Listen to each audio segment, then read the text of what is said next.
مشکلوں اور مصیبتوں سے نکلنے کی دعائیں، اللہ تعالیٰ کے اسم اعظم والی آیات اور دعائیں۔ وَإِلَٰهُكُمْ إِلَٰهٌ وَاحِدٌ لَا إِلَٰهَ إِلَّا هُوَ الرَّحْمَٰنُ الرَّحِيمُ، اور تمہارا معبود ایک ہی ہے، اس کے سوا کوئی سچا معبود نہیں، وہ نہایت مہربان بہت رحم کرنے والا ہے۔ یہ سورہ بقرہ کی آیت نمبر 163 ہے اور حدیث سے بھی ثابت ہے، جو کوئی بھی عمل کرے گا انشاءاللہ اس کی مصیبتیں اور مشکلیں دور ہو جائیں گی۔ یہ دعائیں حدیث سے ثابت ہیں۔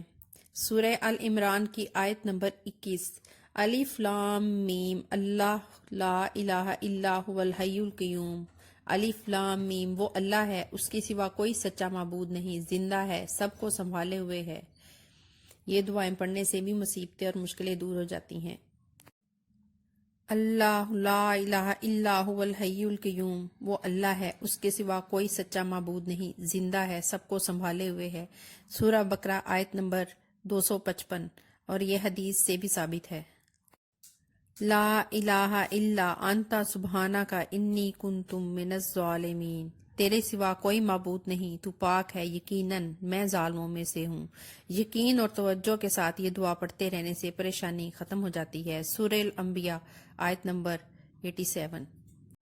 مصیبتوں اور مشکلوں سے نکلنے کی دعا، اللہم انی اسألک بان اشہد انک انت اللہ لا الہ الا انت الاحد الصمد الذی لم یلد ولم یولد ولم یکن لہ کفوا احد۔